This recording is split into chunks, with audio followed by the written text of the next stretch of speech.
Michael row the boat ashore. Hallelujah. Michael row the boat ashore. Hallelujah. Jordan's river is deep and wide. Hallelujah.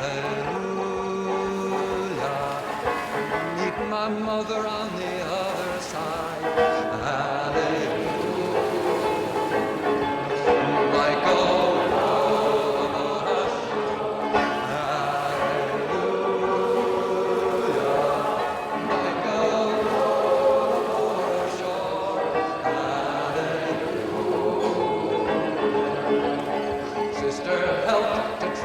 Sail, hallelujah. Sister, help to trim the sail, hallelujah.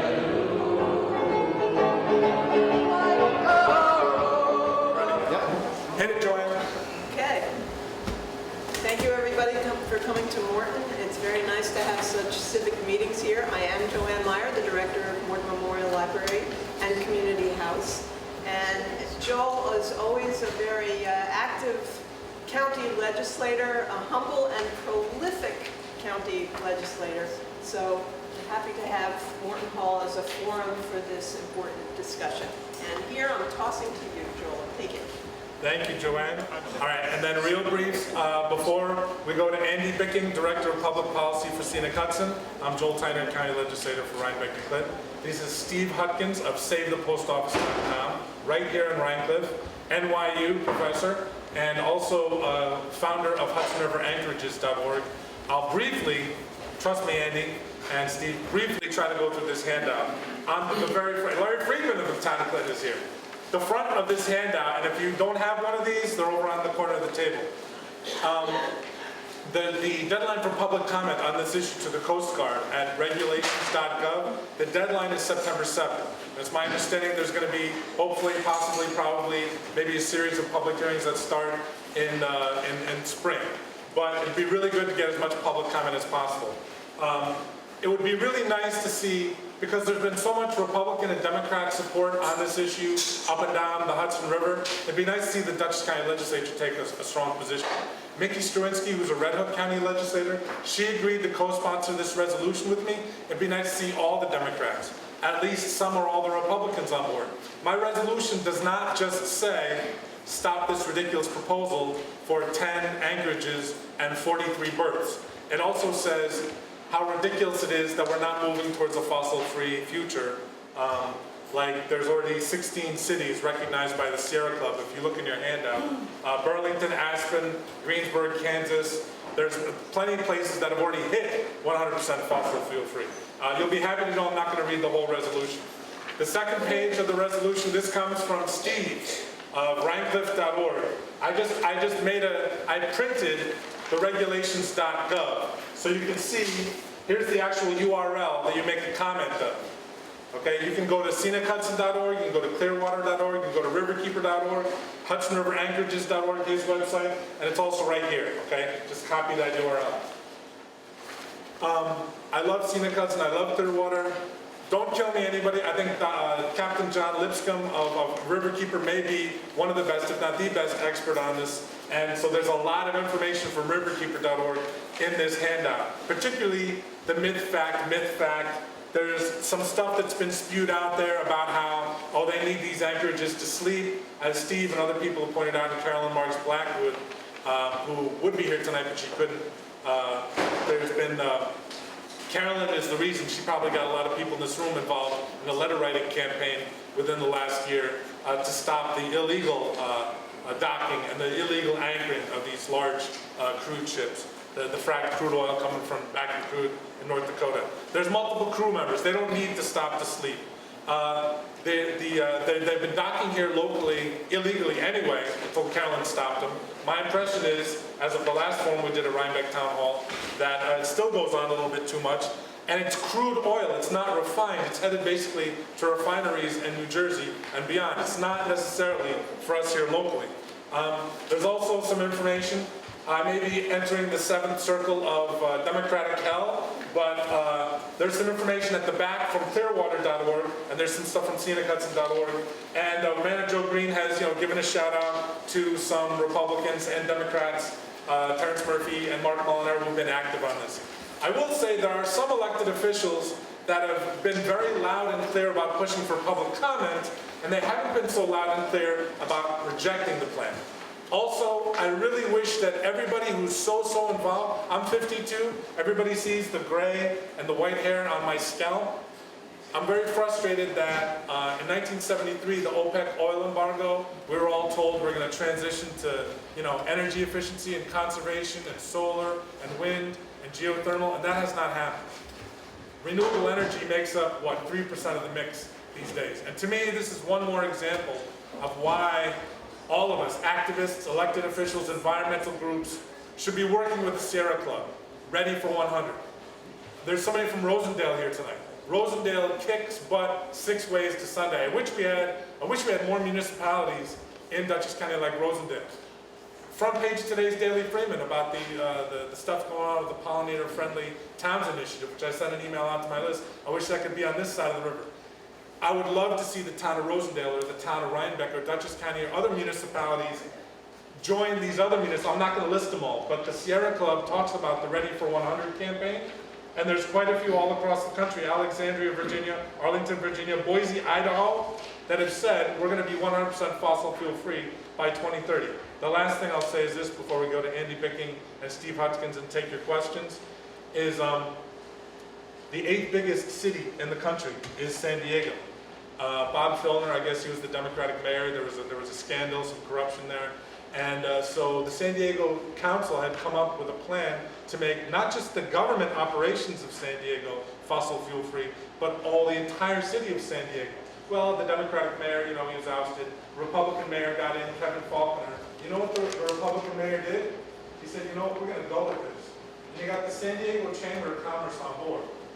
The San Diego, the city of San Diego, the entire city of San Diego, with the support of the San Diego Chamber of Commerce and the Republican mayor, Kevin Faulconer, and the Democratic City Council, 100% fossil fuel free by 2035. Why do we have to be the last in everything? East Hampton is on the list, moving that way. Anyway, I'm going to shut up. I'm going to let Andy Bicking speak. I have a few friends on Facebook, so Andy, don't mind. I'm going to sit over there. I'm going to take some videos. Andy speaks and Steve speaks, and we'll take your questions. So thanks, everybody, for showing up. Thank you so much to Joanne and Sandy. Round of applause to the Morton Memorial Library.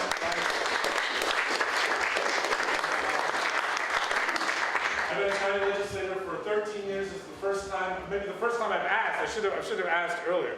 But I'm going to shut up. Take it away, Andy Bicking, Director of Public Policy, scenicHudson. Thanks, Joel, for your leadership and pulling us all together here tonight, and for everyone's interest in showing up on such an important issue to not just the town of Rhinebeck, but actually the entire Hudson Valley as well. I wanted to kick things off with just a little bit of an overview of exactly what has been proposed, why it's been proposed, and what the process is moving forward as defined by the U.S. Coast Guard, so everyone kind of understands what the playing field looks like for how they can be engaging in this issue.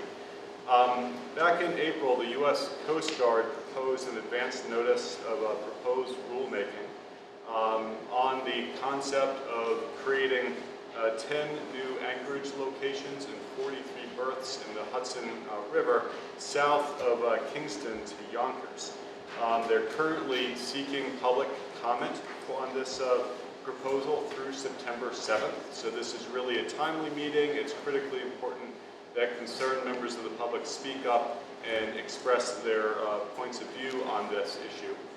Ways how people can engage. The U.S. Coast Guard does have a website where people can leave comments. You can also submit comments by mail or email to the U.S. Coast Guard, who is overseeing this effort.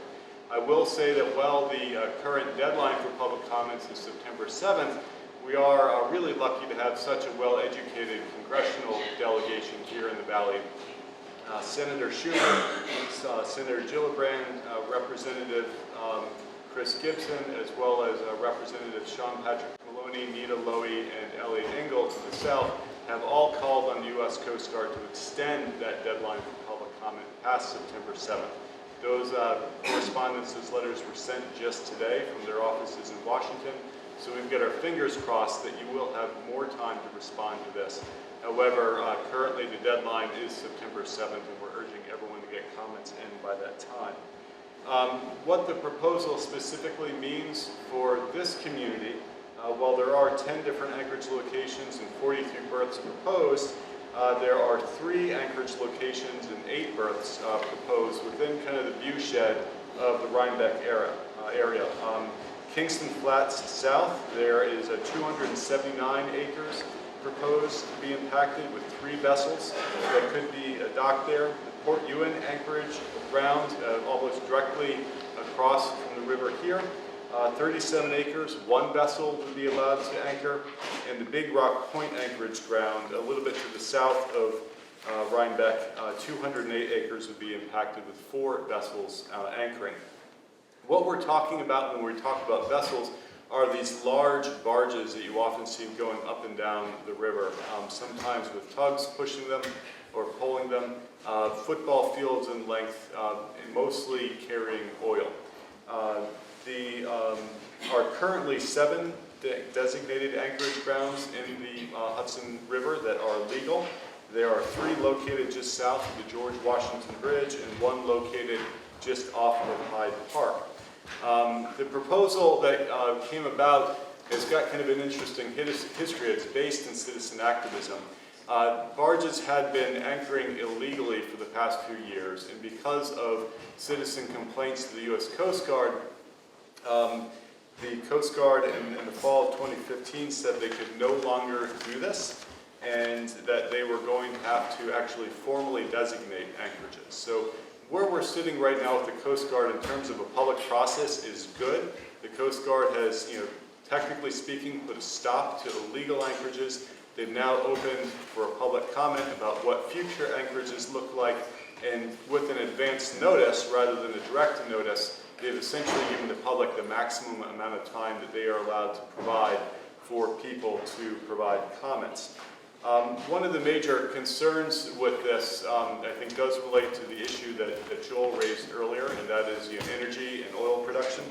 The industry cites in their letter and their request to the Coast Guard for these anchorages the recent emergence of the U.S. as a major energy producing nation and development of the Port of Albany for the purpose of piping and shipping crude products as one of the primary reasons that's motivating their interest in developing new anchorages in the river.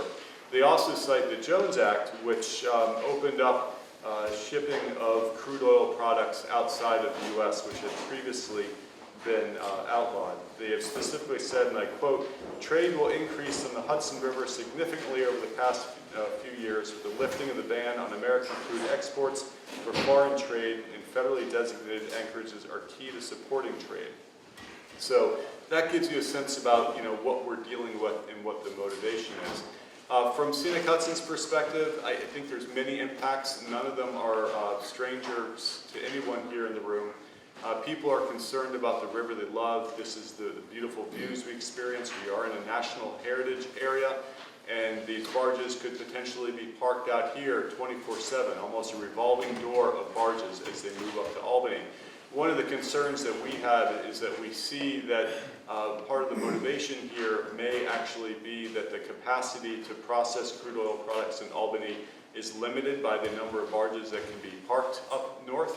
And the concern is that it would literally be turning the Hudson River into a parking lot or a staging area for barges as they would move up and take advantage of the docking space that they have in the port, where they could take the oil off the boats and have it processed. The other concerns we have relate to natural resources. The area immediately off of Rhinebeck, between Rhinebeck, Kingston, and Silkus, is a really critical breeding ground for several endangered species, including short-nosed and sturgeon and Atlantic sturgeon that make their home there. It's where they breed. These are very fragile and delicate species, and they are incredibly rare and threatened throughout the eastern seaboard. And we're also very concerned about what the community impacts would be. Yeah, these barges are not kind of clean vessels. When they're running at night, they're going to be running lights on their decks. They need to run generators often to keep those lights going, so there would be, has been and will be, constant noise and light pollution and potentially air pollution depending on the types of generators that are being run as well. So these are all things I'm sure that you as residents are thinking about. They are things that Scenic Hudson is thinking about, you know, as we move forward in evaluating the proposal and formulating our statement of opposition to this. So that's just a summary of how we are looking at this. We would really value input from you as a community about other issues that you see as concerns. Also be very interested in hearing what questions you have. As Joel mentioned, there's some great resources here. One of your homegrown's got one of the greatest websites out there that provides a lot of wonderful data and information about the proposals and its history. Riverkeeper, Scenic Hudson, Clearwater have all been very engaged in this as well and have information available on their websites.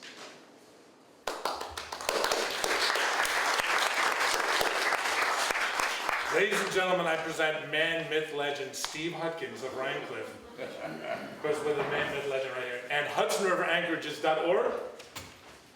Thanks. All right. Thanks for organizing this, Joel, again.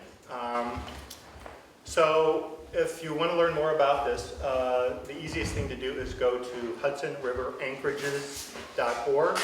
And for the last couple of weeks, I've been aggregating all of the news articles that have appeared in the local press, as well as this was in the New York Times and the Wall Street Journal as well. And there's all the, so you can skim through news articles. You'll find easy links to where you can post comments on the regulations.gov website. As of this afternoon, there were over 2,000 people had commented about this proposal. Nearly all of them opposed, several dozen from people who work on the river who are in favor of it, but mostly opposed to it. You'll also find links to a couple of dozen letters that have been written by local elected officials, Scenic Hudson, etc. All that stuff is right there, so it's really easy if you want to get into this some more. I'll just make a few points and then we'll see what people really want to talk about. This phenomenon of the barges parking on the river started about 3 years ago as the fracking oil started being trained in from North Dakota, South Dakota, from the Dakotas to Albany, and then from Albany it leaves the trains and goes on the barges down to New Jersey where the refineries are.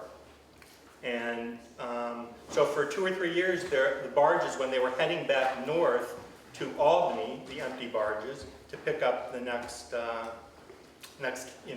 tanker full of oil, there weren't enough spaces for them up there, so they backed up. So they would park right across between Rhinecliff and Port Ewan, sometimes for days at a time. They were supposed to just be there in an emergency for overnight, but sometimes 2, 3, 4 days in a row, one would leave, the next one would come. For stretches of time, it seemed like there was always one there.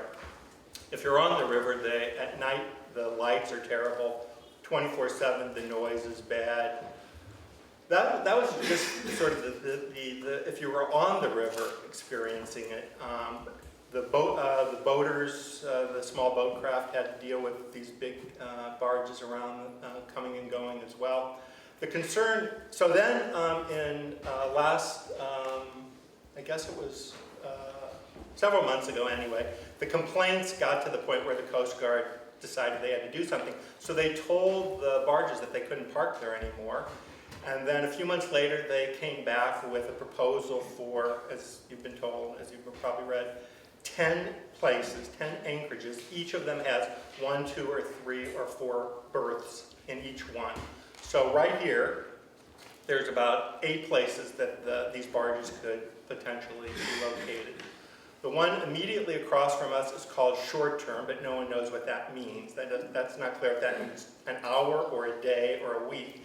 And many of the other ones are long term, and there's concern that they'll be parked there for who knows how long.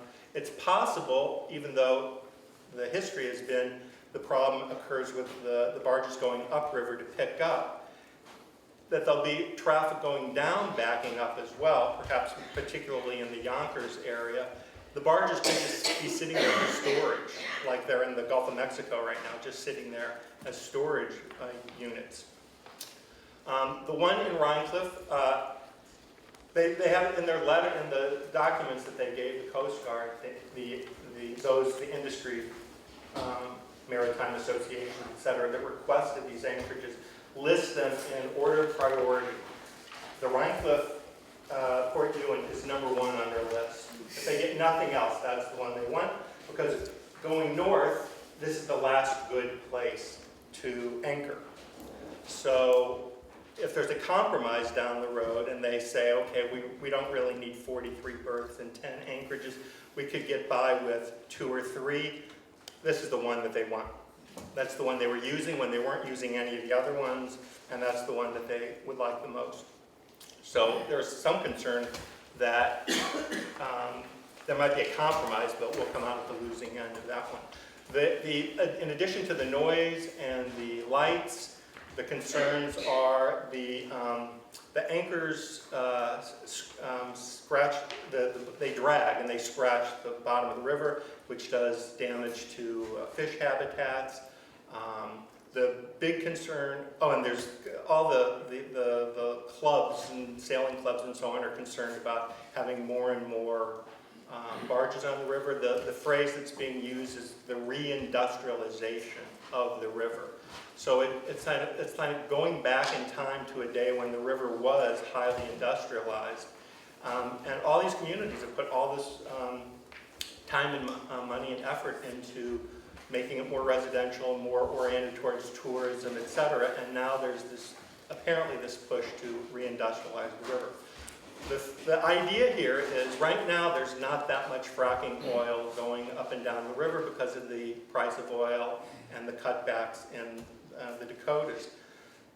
The thinking is that they're approaching this because it's a downtime and no one's really worried. There's not that many boats going up and down, so what's the big deal? But in asking for 10 anchorages and 43 berths, you can imagine the visualization of what's going to happen when the price of oil goes back up and the fracking oil returns. And they also are making it easier to bring the other heavier oils through the Hudson as well from, where does that comes from? From the Barges and the tar sands. From the tar sands. So we could be looking towards, in a couple of years when this process ends and the economy changes, and a major, something like we've never seen before in terms of oil barges going up and down the river. So out of concern for this and having direct experience living on the river of what it looks like with these barges going up and down, I started a website. The website has a ton of information. Scenic Hudson Riverkeeper have been fantastic in producing articles and letters and putting stuff on their website. So it's just another place to look where everything's kind of centralized. So if I could, I'm sorry, what is that website again? HudsonRiverAnchorages.org. Or you can also, some organizations started a Ban the Barges movement. If you Google type in banthebarges.org, you'll come to my website also. there's also the hashtag #NoOilBarges, which people have started using on social media. It might be helpful, Joel, to kind of revisit some frequently asked questions that we've received on this, and then maybe open it up. One of the claims we've heard and it has been frequently asked is, aren't these berths and anchorages needed for safety? And our response to that problem is, well, that has kind of been one of the talking points of the industry, that it is a problem that really does not need to be fixed. Commercial vessels already have emergency anchoring privileges, so if in the event of unexpected fog or ice or another situation, they could come and anchor in multiple areas in the Hudson River. And so the notion of kind of designating new anchorages really comes back to needing them for the more routine use that we've been discussing. Another claim that we have heard is that the 3 anchorages in the Kingston Hub, right up here off the coast of Rhinebeck, are essential because the upriver section should not be navigated at nighttime, only during the day, and otherwise it's unsafe. I think the experience that you shared and the stories we know from local residents are that the barges that were anchored here weren't waiting for daylight, they were waiting for dock space in Albany. They were waiting for multiple days on end before space opened up and they could move up. One of the other things you may hear from people who support this proposal is, well, don't you need gas for your car or home? Refined products, of course, are important. We need those, but the proposal for anchorages as it relates to oil barges is not that. The situation we have here, again, is that they are transporting product that has been refined and then moving it out to other locations. Oil is coming in by trains to Albany and then they're moving out, so it doesn't really serve Hudson Valley residents. We are already getting refined products that have been coming up from New Jersey, for instance, for years, and that's not going to change. That is what supplies our gasoline or home heater oil and many other sources. And we've also heard claims that the oil products need to be transported by water, and people making the claim that, well, if you don't do it by barge, then you're going to have to build a pipeline. And, well, if you don't want it by pipeline, you have to allow these oil trains, called bomb trains by the industry, that are running down the tracks of the West Bank and the Hudson, substandard train cars. And that's really a false choice. One choice for how to transport this material doesn't eliminate the others. Pipelines don't prevent barges, and barges don't prevent rail cars. None of the industries that are transporting these products have affirmatively said that if you move the oil through one of these technologies, we'll back out of our business. The reality is that they're all separate entities that are all seeking to go about their business. And the final point is that has often been levied against the critics of the proposal is, well, what about jobs? And it is true there are some jobs that may come from the shipping of more oil products on the Hudson. However, those jobs are relatively few. And I think many of us would agree with the statement that they really kind of pale in comparison when you think about the number of jobs that have been created because of communities' active investments in the waterfront, creating parks, restaurants, beautiful locations, attractions on the river where residents can go and enjoy, and also visitors and tourists can appreciate as well.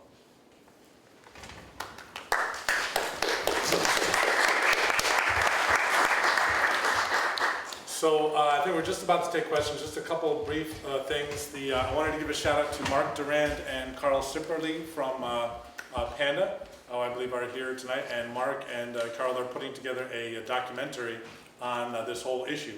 So that's going to be screened. Well, probably October, not before October 7th. We are posting on Panda, on the website and on the TV.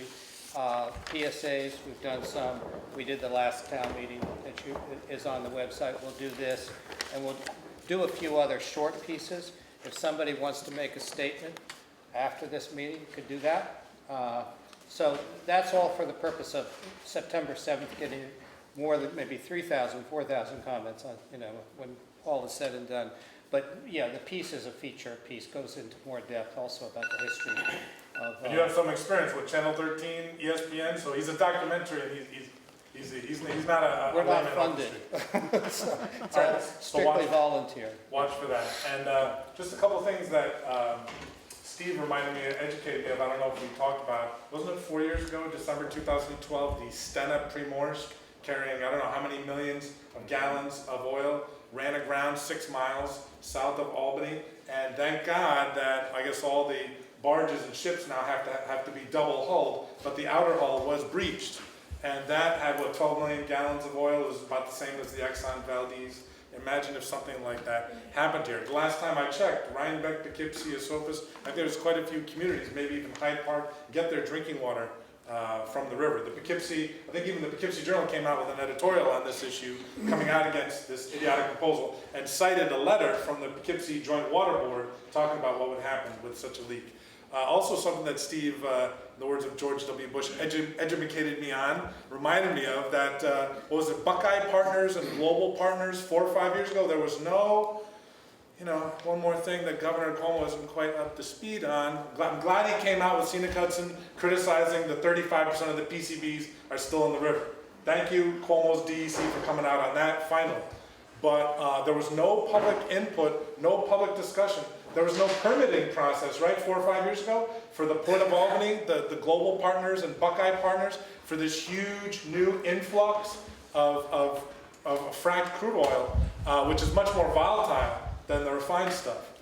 So I just wanted to point that out. And last but not least, again, we got to focus on this particular issue. And I think that's what we're going to do for the next hour and a half, but I just have to say this. The whole thing about being fossil fuel free, because I've been an activist for over a couple decades now, and it just has to be said. Cornell University and Stanford University, Robert Howarth called into my radio show. I do a Saturday morning radio show, WHVW.com, 9:50 a.m. Anthony and Graffia, Mark Jacobson of Stanford. These guys have been on all sorts of media. 3 years ago, Stanford and Cornell came out with a report showing that New York State could be fossil fuel free by 2030. Creating 4.5 million new green construction jobs, 58,000 permanent new green jobs, saving 4,000 lives annually just in New York State alone, and saving $36 billion a year. Those aren't my numbers. That's Cornell, Stanford. Mark Dunley used to be with the Hunger Action Network in New York State. He's been involved in Green Party politics. Mark Dunley is now heading up the Green Education and Legal Fund. If you go to gelfny.org, you'll see what I'm talking about. If you go to thesolutionsproject.org, and I just wanted to bring that up because 3 years ago, Barbara Jeter Jackson in the county legislature and two folks who unfortunately are no longer in the county legislature, Rich Perkins and Deborah Blaylock, and since then, Francina Amparo and Mickey Struwinski in the county legislature, all those public officials locally right here in Dutchess County, they signed on to endorse a resolution that I submitted in the fall of 2013, has never been allowed on the agenda for committee day, for any committee meeting for the Dutchess County legislature. And that resolution is not just to move Dutchess County government to 100% fossil fuel free, to move all of Dutchess County to fossil fuel free. And just one more thing, Germany has much less sunlight than we do in New York State. That are at a much higher latitude. They're about the same climate as Seattle. Germany kicks New York State's butt 6 ways to Sunday when it comes to solar. There is no reason, and 40% of New York State's energy could be coming from offshore wind off the coast of Long Island alone. So there's no reason, absolutely no reason whatsoever for cities, towns, and villages, Rosendale, doing all that stuff with citizensforlocalpower.com, for municipalities to be pushed for the town of Rhinebeck, for Dutchess County. At least, I would love it if the folks in this room, I'll give this right back to you, sir. I hope everybody gets one of these that's on the corner. This resolution, half of this resolution is old. Half of it has to do with the threat from the fracked crude oil barges now. The other half has to do with, we don't need any of this insanity and nonsense. It's like, I live in the town of Clinton with the superfluous proposal, and Andy knows this, for the $1.5 billion National Grid Central Hudson proposal for the unneeded transmission line upgrade. Gidon Esho, Bard College proved it's not needed. Ned Sullivan, Scenic Hudson agrees it's not needed. But if we do locally generated clean green energy, it really goes a long way towards making these proposals look much more idiotic than they are. Because unfortunately, some people may believe them when they say, oh, well, you drive your car, right? Oh, you want to heat your house during the winter, right? And we can talk about, no, this is fracked crude. It's going to refineries in New Jersey. So I just wanted to put that out there because we have to focus on the picture, the immediate threat right now. But I get very frustrated. To me, it shouldn't be the Sierra Club. All the environmental groups should be the Ready for 100 campaign, challenging municipalities to go fossil fuel free by the year 2030.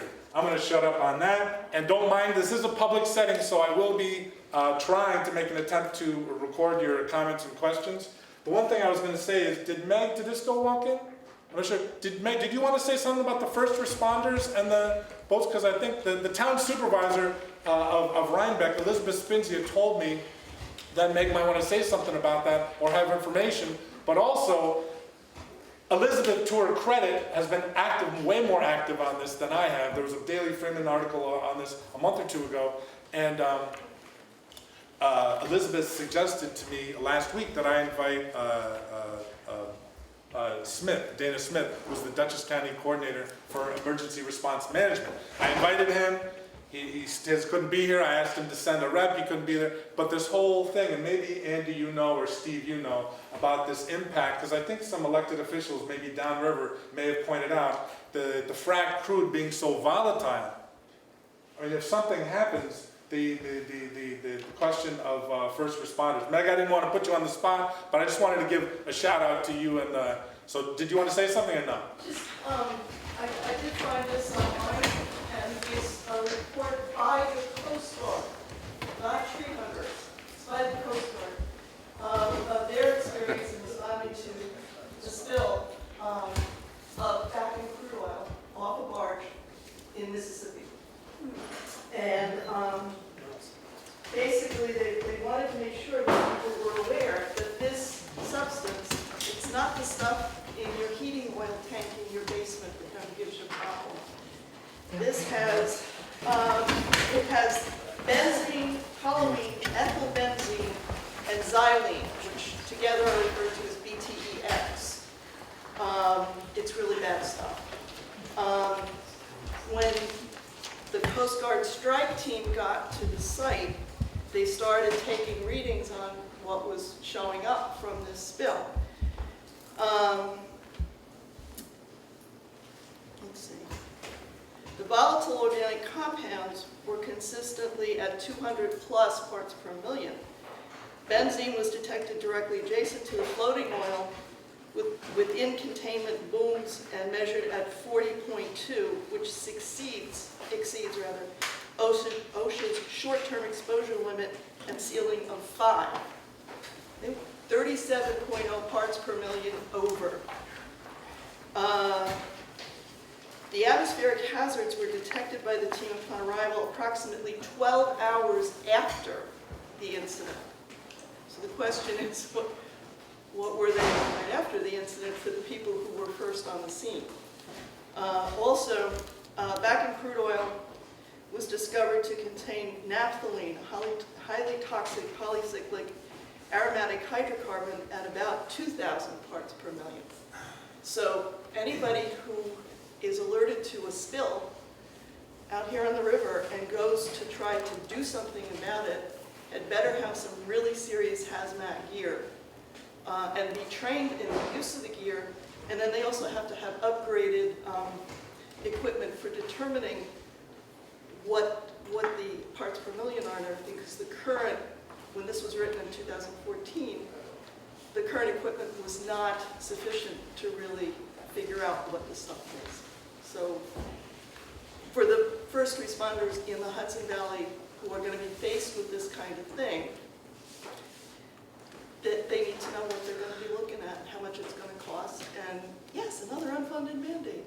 So that was all. Can somebody give Meg a round of applause for Ryan?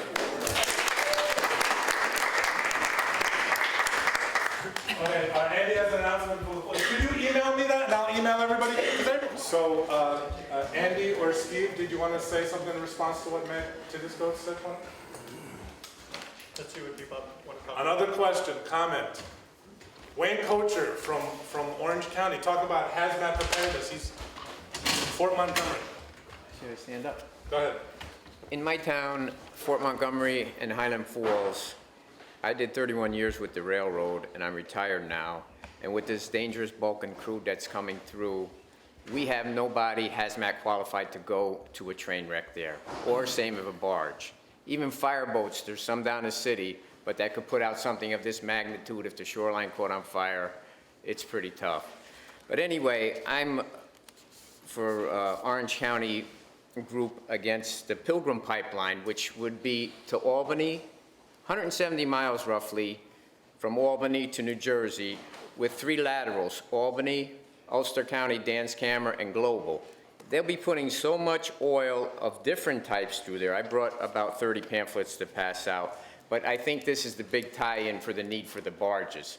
So they're going to be running oil all over the place. The bulk and crude that they hit is so large A seminar I went to in Kingston, put on by the Riverkeeper, showed an aerial view at night. They have to burn it off. That's how much oil they've hit that's explosive. And it shows up like a city. So you see these cities, and that's not a city. That's what's being burned off. So as things are being less and less fossil fuel, there's the need to get rid of this stuff. And I feel we're at high risk for this to be going overseas for a lot of profit and nothing doing here but problems. So there's a lot we can do. And I wrote numerous things. During the storms in the past, no boats had problems. The Coast Guard can even designate them to come in from the ocean. Okay, at Fukushima, I met 3 times with the people. The tsunami triggered an event, but human error caused this Fukushima. 3 Mile Island, a similar deal. So if you think these boats aren't going to have human error, I doubt it. When I left the railroad, I was in charge of millions of gallons being ordered. We had many spills. We had many spills unreported. I reported a spill of 19,000 gallons of diesel oil. The head of the environmental department for Metro North. He has to go to Kingston for King. Could you just give a round of applause? You have to get to another meeting. Thank you, Eddie. I reported the spill at 19,000 gallons on Monday morning. On Saturday, the head of the environmental department reported a 5-gallon spill. This has been going on for years.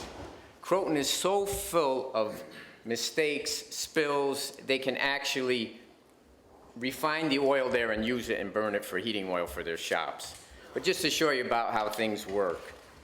In these here proposals for 10 slots, I think they asked for 10 and would settle for 3. So this pipeline coming, the length of the New York State Thruway coming over to us can bring all kinds of oils back and forth. More oil trains, just a big increase, and us being all at risk for this. Okay, one show I listened to, 1 drop of oil contaminates 200 gallons of drinking water. So that's a lot to think about. 1 mercury thermometer in an 11-acre lake, an old mercury thermometer, if you break it, could contaminate that. Okay, we have this as a heritage river. We have endangered species and declining fish populations. It wasn't that long ago, you couldn't fish above the Troy Dam. There were so many toxins, they didn't want your hands in the water. That has been opened up. You can't eat the fish, but that's how high of levels we had up there. There are people that take drinking water from the Hudson River. The Riverkeeper had an oil tanker come up, unload its product, back off, fill up with water, release it, and all the oil sludge, fill it up again, and take it to another country and sell it to filter and make drinking water. So we don't know what these barges are doing. I've been 28 years as a watchdog with the Riverkeeper. Okay, here's a statistic for eating fish out here. In your book, I think it's on page 69 to 79, somewhere in there, for fishing in the river, women of childbearing age and children should not eat any fish. So we don't need any more oil products in this river. Last year, there was a terrible thing that happened. They lifted the ban on exporting oil. In 2012, I'm pretty sure it's the Governor Cuomo's organization, 450 million gallons was allowed to go to Albany. He raised that to 3 billion gallons. So you can see the need for this pipeline across the way, connecting with these barges and tankers, and something we don't need at all. Okay, what else could I hit on? Wayne, don't tell me, I love Wayne, I would love you dearly, but there are, I think some of the people who may want to speak, if you don't mind, Wayne? Okay, just one more comment then. I today was at the Algonquin pipeline at Stony Point with my wife, and as far as creating jobs, you look at the license plates, Missouri, New Jersey, this and that. It's not about jobs here. They get the cheapest ones and send them in. So if you think you're going to make work from this here, I'm not buying it at all. I think we're all at risk for a very dangerous thing and definitely opposed to it. Thank you very much.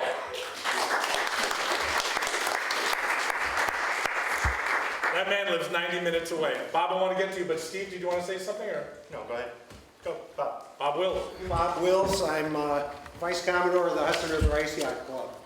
And we also have 4 members here of the club. We've been around since 1885. We sail on the ice on the Hudson River. It's a living sport. We last on the river in 2011.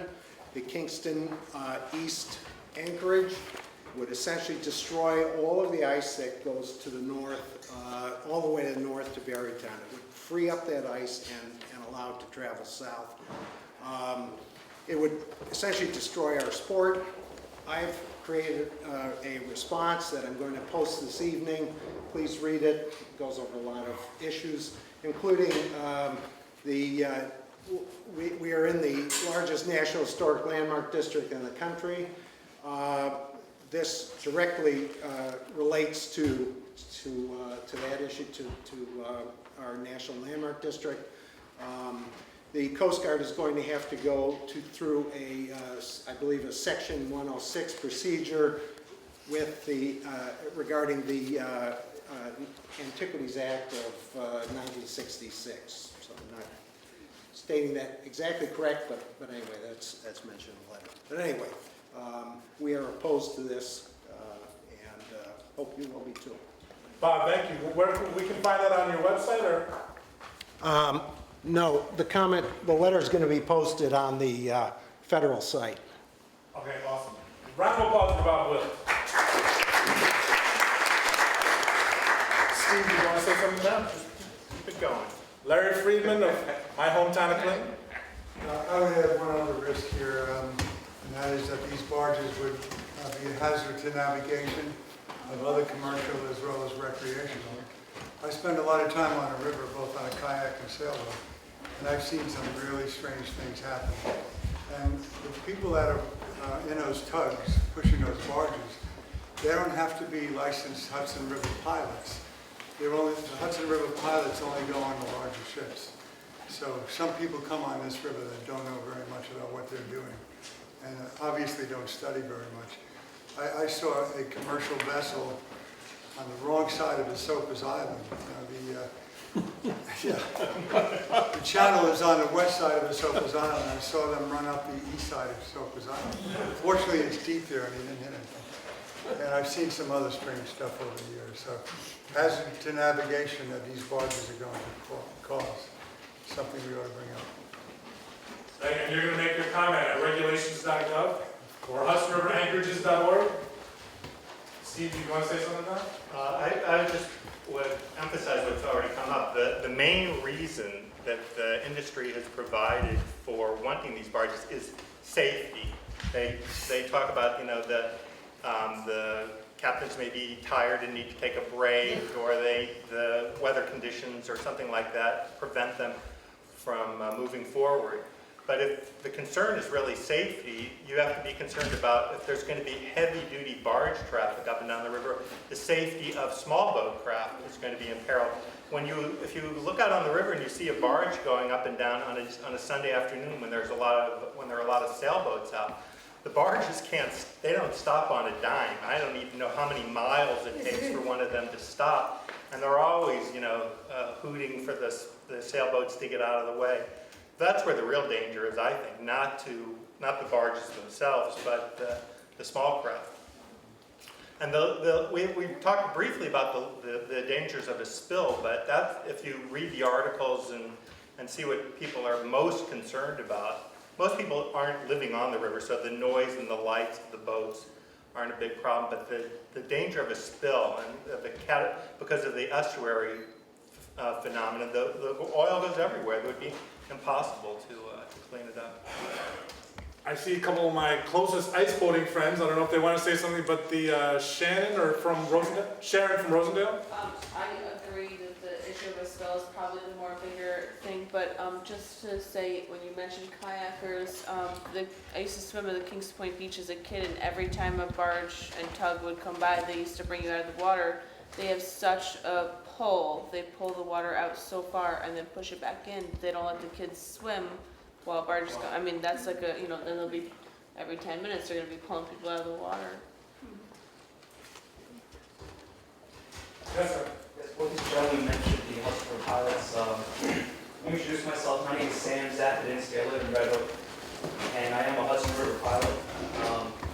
When I go to work every day, my job is to protect the river, protect the community, and serve public, serve commerce. I see a lot of talk about being fossil fuel free. I think that's a continue talking about that and working towards that goal and catching Germany and becoming energy independent. But in the meantime, we do use the commodities that do go up and down the river. A lot of talk about fracked oil, but that's not the only commodity that moves up and down the river. I don't want to take up too much time because I do have a lot. If anybody wants to ask, there are a few other Hudson River pilots here. We'd love to talk to you guys and let you know more about what it is we do. The gentleman mentioned the Hudson River pilots? Yeah. Okay. So ships from all around the world want to come in here and do trade with us, with the United States. They want to trade with businesses up and down the river. We are the group of people that protect the river.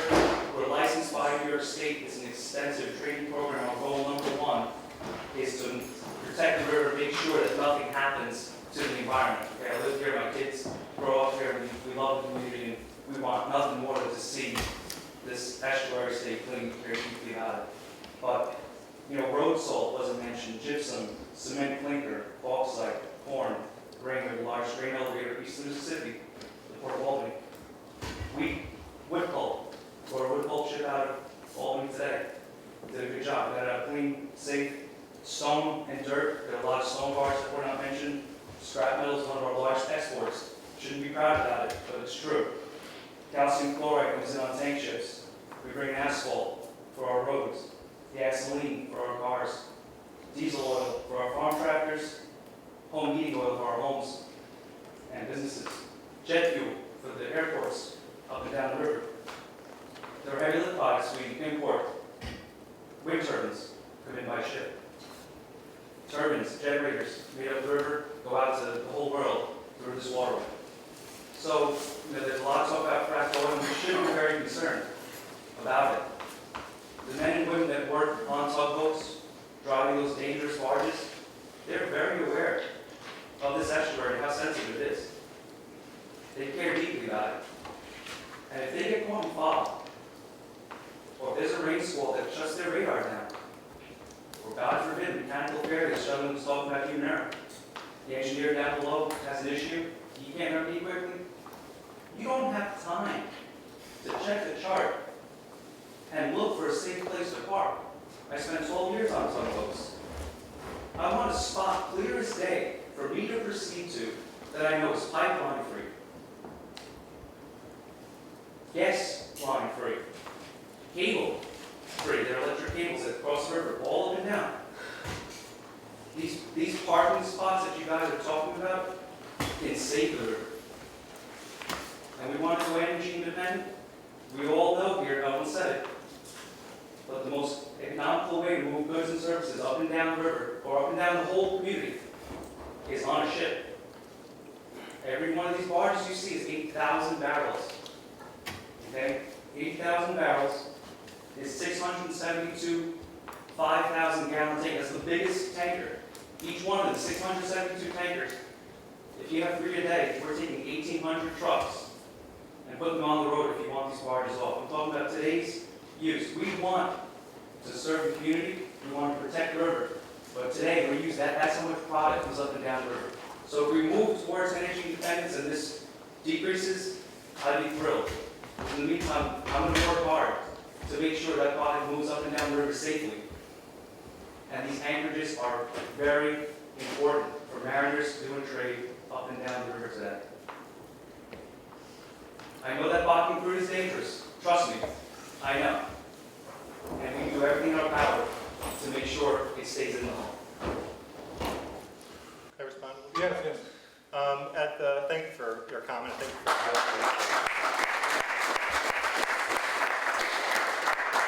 at the previous meeting that Bill organized, John Lipscomb, the riverkeeper, explained that the limited number of anchorages that currently exist are rarely used. The one in Rhinecliff, which was not a totally official one, even though there are places in the regulations that say they can park there overnight in an emergency, was the only one that was really getting a regular usage. So for all the gravel and scrap iron and heating oil and whatever that's going up and down the river now, the current anchorages are probably sufficient for that. This whole request for 10 anchorages and 43 spots is not about safety for what's currently going up and down the river. Correct me if I'm wrong about Well, that. there's no quantity specified in this, sir.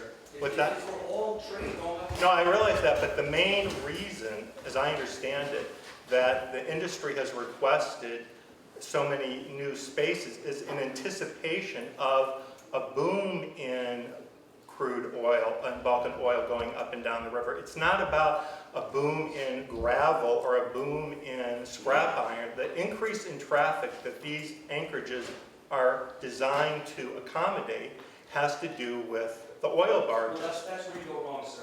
That's what it says in the letter The spaces that the industry wrote to are the very- Coast Guard. The spaces are, we work on the panels to help choose where these are.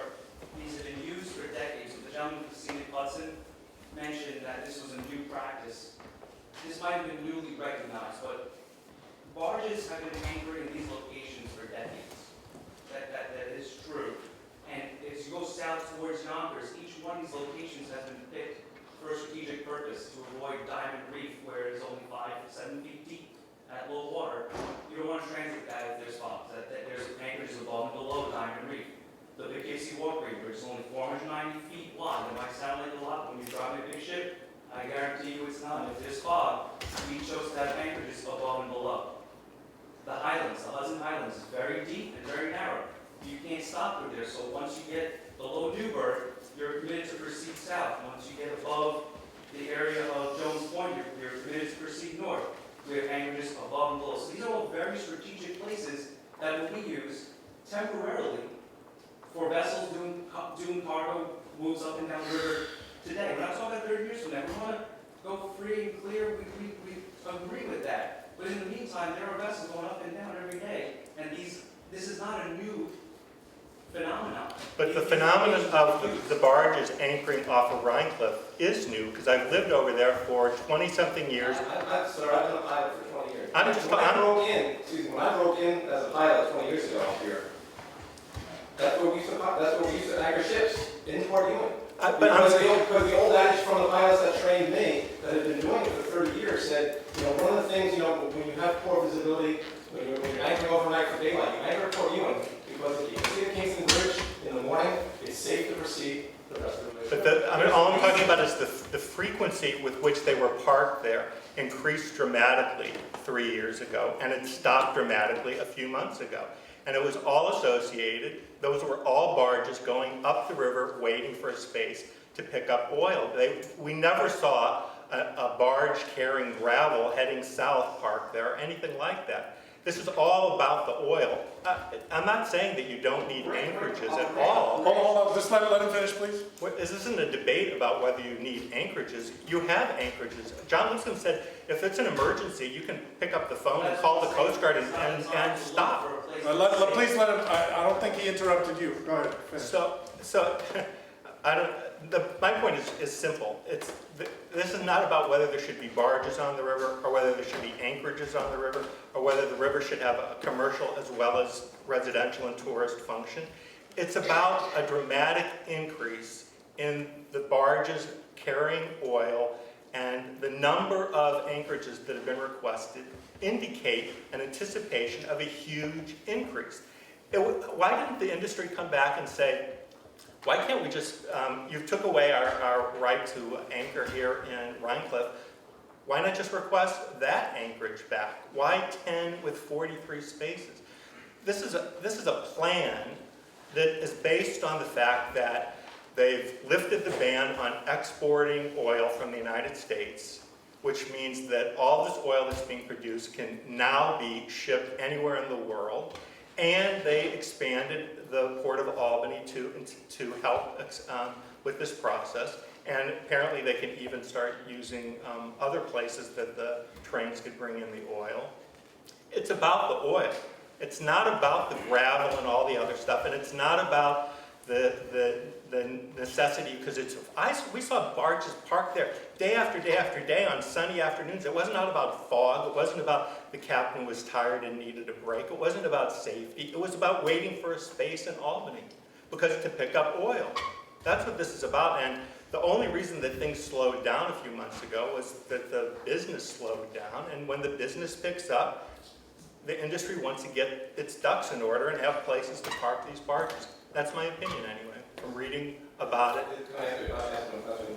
Is it fair to say then that you're in favor of a very small, limited amount of anchorage? A small, A limited amount of anchorages, or you want no anchorages? I don't want one in front of my, right here in Rhinecliff Well, personally. I understand that, Yeah. but do you? Well, there already are Is there recognition of the need for some anchorages? We already have anchorages. Why? It's not clear to me why you need more. You have there's one in Hyde Park that rarely gets used, as far as I'm told. The anchorage in Hyde Park is 55 miles from Yonkers, and there's no anchorages other than the 3, you guys call it parking spots. There's no other spots for mariners to drop the hook safely. When did this turn into a problem? No. Exactly. When did I we- welcome everybody in this room to look at a chart of every major port and see anchorages designated for vessels to park for temporary purposes or for mechanical failure. There are no ports where the main destination is 135 miles of very sensitive waters. And to prevent mariners who work here and care about the environment, to prevent them from having a safe anchorage designated on their chart is reckless. As of when? I'm sorry? As of when? Well, I don't know what you mean. As of when has it become a problem? If I may answer that, sir? Yeah. It's become a problem since the public has rallied against the quote-unquote illegal parking of barges or the vessels off of Rhinebeck and Port Union. Once you took away the spots for these mariners to safely, and I'm not a tugboat captain, folks, it's not what I do. I'm here in support of the industry that I do support. Once those spots were taken away, it has created a legitimate problem. When were those spots taken away? It was When you started- October. It was an MSIB went out in, I think, early 2013? October, I think. 2015. That's fall. Yeah. It was 2015. A Marine Safety Information Bulletin was sent out to the fleet, and MSIB, you can look that up, that said if you need to park in an emergency, you can call up the captain of the Port of New York and request an order to park, to anchor safely. Otherwise, refrain from using non-federal anchorages, which is 55 miles north of Yonkers or Yonkers itself, or subject to a $50,000 fine. I do have a couple people who are putting their hands up. 30 years in education, so I'm going to go for the hands up. Yes, is that Mr. Bond? That's me, Joel, thank you. I'm going to add another twist to this, and I hope you don't throw stuff at me. I respect everybody's opinion in here, and I have one myself. I spent 34 years in the hazardous materials hauling. As my friend Wayne there, who ran the trains, I drove tanker trucks, and I hauled some pretty nasty stuff. And we had spills. And I think what we need to do is give these tugboat pilots and captains and barge crews another round of applause right now. Because they have not. I used to take in 1.2 million gallons per barge load down in New Hamburg at the Botini site. It was 4 300,000 gallon tanks. We never had a major incident there. These guys are nothing but professional. I think what we need to do is redirect to the trains. And with all due respect, I don't live in Rhinecliff. I don't have to look at them. I live in Clinton. I do come down and enjoy the river. But I think when you think about these 100 and 120 and 140 car trains with these iron couplings and iron wheels, Wayne can back me up on this. He worked 31 years in the train business. Going through Saugerties, they pass right down through, past 212, through 2 propane yards. That's a can of gasoline and a lit match right there. We need to redirect our focus towards the Balkan Island trains. I think we need to stay vigilant on this. I'm somewhat of a hypocrite. I spent all those years in the fuel oil business and hazardous materials. I also knew Pete Seeger very well. I helped him chop wood and I delivered his fuel oil. So, there is a balance that we can hit here. But I think we really need to focus some more attention towards those trains. I'm not saying you're necessarily wrong, and then I think Larry had his hand up. Just so people are aware, I think I found out a year or two ago that Canada decided, I don't know if they've done it yet, but they did make a decision a year or two ago to ban the DOT-111, the DOT-111 bomb trains. And of course, that might happen in the year 25 in this country. Again, in December 2012, ship called the Stena Primors, 12 million gallons of oil, 6 miles south of Albany, ran aground. The outer hull was breached. That could have been the Exxon Valdez here. The oil bomb trains are important. But with all due respect, I was out on the Woody Guthrie and the Clearwater. I was out on the Woody Guthrie on the river with Pete a few decades ago, so I have nothing but love for the river and respect for people who have skill I'll never have for guiding. But I do kind of think that it's just about the oil. It's hard for me, don't kill me, it's hard for me personally not to believe that this whole thing is not oil, because 5 years ago in 2011, Buckeye Partners, Global Partners, I shouldn't even say this publicly, this is one of the reasons why I voted for Howie Hawkins twice for governor, okay? I love Andrew Cuomo on some issues, but he's really sold out corporate to the core, as Ralph Nader would say, on some other issues. And one of the disappointments of the Cuomo administration is 5 years ago, there was no public input at all whatsoever. I think the New York Times has written about this. Huge influx of the back-end crude oil from North Dakota through the Port of Albany, through Buckeye Partners and Global Partners. And I don't think, I'm sorry, but I don't think it's about the gypsum or anything else. I think it really is about the oil. And if you're really serious about, we should go fossil fuel free, I'm just asking everybody in this room, just to remind you briefly, 3 years ago, in 2013, that was like my 9th year, whatever, in the county legislature, I had a resolution co-sponsored by a bunch of my colleagues for 3 years in a row, has never even been allowed onto the agenda for committee day for Dutchess County to move fossil fuel free. And we can do it. Unless you think that Stanford and Cornell are idiots. We can do it. Did you want to say something, or somebody from the audience? Yes. Stephanie. Yeah, I'll stand up over here too. Hi, my name is Stephanie Bach. I'm from Clinton Corners as well. I happen to be married to it, but we don't always agree. Surprise. There's a couple things that I was kind of listening to both ends, and living in a household that we had, let me tell you, a lot of nights that he'd come home smelling awful, and having oil in the house and having it in the cars and having it is nasty. It's not good, and it's not good to raise families with that odor, smell, and just the petroleum products around.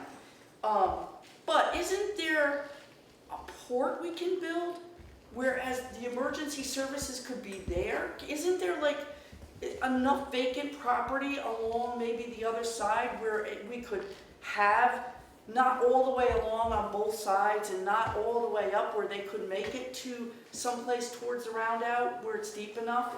One of the cement plants that is vacant, or one of the properties over there, where you could put in enough parking places. I know that's not the right terminology, but as opposed to ruining everybody's site and maybe regulate what's going up and down the Hudson. I'm not a big fan of this Baltic oil going up and down our Hudson, because as we've said, one leak and we're a disaster. We're a big disaster waiting to happen. But isn't there some version of a compromise that could be made where, I prefer not the oil, but if you are transporting something else and you do have to get to that point, you have an actual port to go into. Kingston was always a big port. Why can't there be a port over there, an actual commercial port, where the emergency services are trained to take care of that stuff? Because we aren't trained. I belong to a small fire department. We would have no clue. We'd be running the other way. I know that Rhinebeck and Rhinecliff, probably the same thing. They have enough problems with jumpers and all the other stuff that happens in this area. That would be horrible.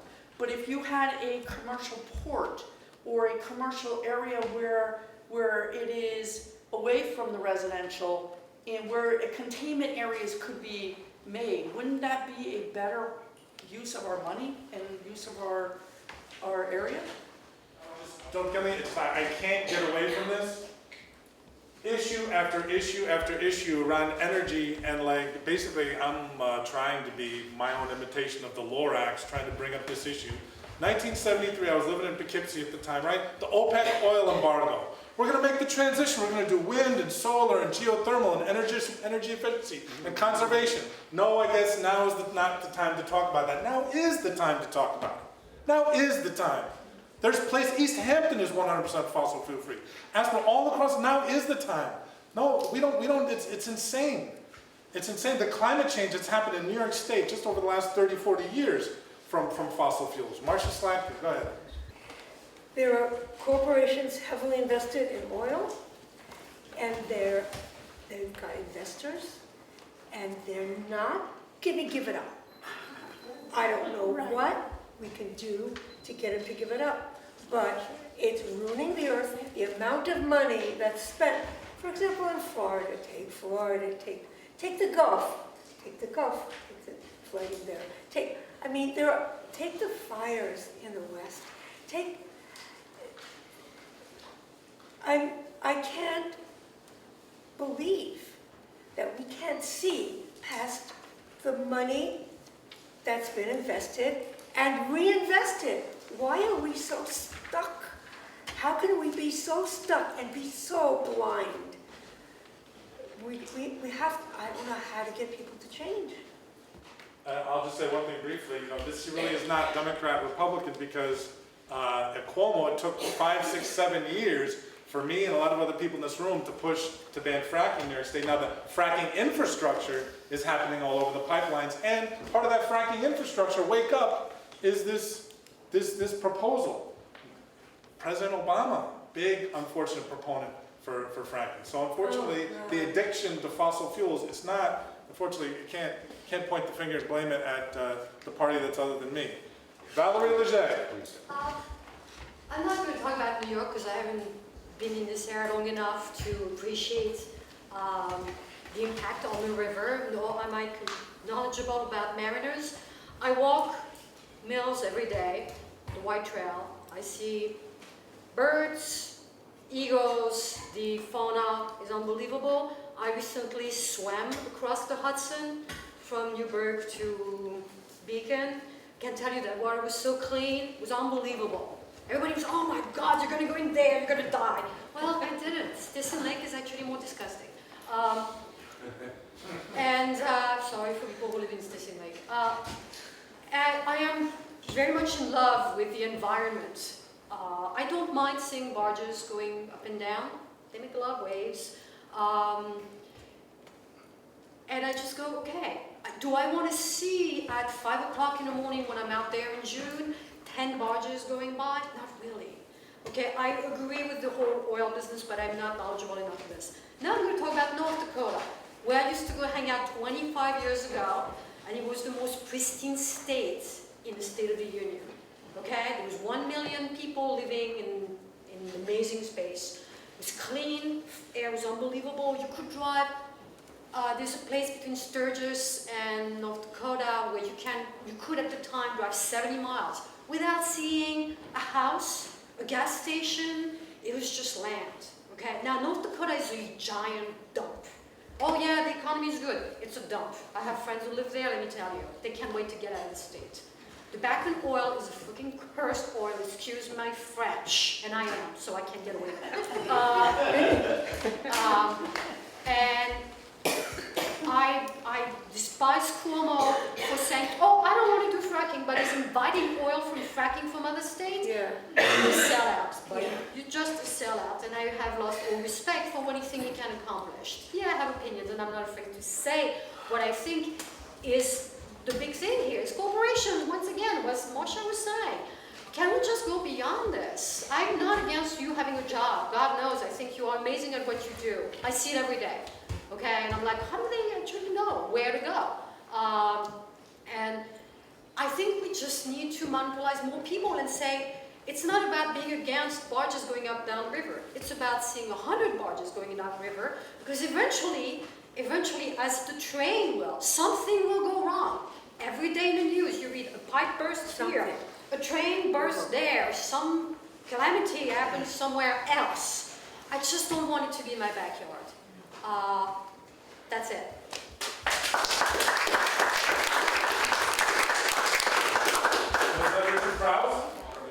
Did you want to say something? No, that Jen back there's had his hand up first. I apologize. All right, him and then you, Richard. Who had your hand up? I'm sorry. Yes, and then she had her hand up too. Go ahead. There was just some. My name is Tim Feeney. My family's owned a shipyard across the river on the Roundout Creek for 114 years. I respect everybody's opinion in this room. There's been a number of things said about sailboats and interactions with tugs and barges. There's a lot being said about crude oil coming down the river, but I really think that the one thing that's being lost is the fact there's going to have to be a compromise made here someplace. I appreciate your responses. I appreciate the fact that you dislike fossil fuels. We're not at a point yet, Joel, where we can go without them. Maybe we can be in 10 years. Maybe if we get this 2030 initiative going, possibly. And then maybe the barges and the ships are bringing up more windmills, or they're bringing up something else. The ships and the barges are still going to be here, folks. They're still going to be here. And they have to have some sort of safe anchorage where they can drop hook. It's that simple. I understand that everybody in this room is against the Bakken crude. I don't know enough about it. It doesn't sound like a great product. It doesn't sound like something I would want running through a stream in my backyard. But the simple matter is that we're going to have these anchorages, and I think that the room is getting split, or not split. I think the room is getting all pushed to the side, that it's all about the oil. For someone like me that also has been on this river, spent the weekend swimming in it, love it as much as anybody else in this room, I guarantee it. We're losing the focus on the meeting is about the anchorages. I think it's being all pushed on the oil. And I don't think that these gentlemen sitting in front of me are here all about the oil. I am certainly not here all about the oil. But I am here about having a safe place to anchor when it's needed. I am here about safety for these vessels going up and down. My son is a tugboat captain, recently into this, second mate, recently into this industry. I have never met a group of people that are better trained than these folks are. You have no idea the rigorous training and the dedication to safety that they have. Accidents do happen, no question about it. Then that would be my question is, what are the safety regulations that are in place right now? Yes. I'm not questioning your integrity as a professional. Yes. What are the regulations that are in place right now? Are they sufficient if God forbid, one of the boat goes up, goes down, whatever, to actually stop the Hudson Valley Exxon Valdez from happening? What is in place now? Can it be called within minutes, okay, for everybody to jump in so it doesn't happen? That's my question. Next You're asking me Yeah, if there's a grounding or if there's a damage. We've heard about the Stena Prime Horse 16 times since I sat in this room tonight. Right. The only thing I can say about the Stena Prime Horse is it was loaded deep and it was loaded with a lot of oil in it. My understanding about it was it didn't leak, folks. It didn't leak because of a lot of technology that has gone into the construction and design of these vessels. It's a whole lot safer than shipping something on a DT, whatever that train car number was. Double hulls have prevented that. It's another part of the maritime industry that has been built in and phased in because of a terrible accident, no question about it. But they have been phased in. To answer your question, ma'am, if something terrible happened in a narrow reach on the upper river and oil was spilled, are we in a position to contain it? The answer to that question, honestly, is probably not. Okay? Correct.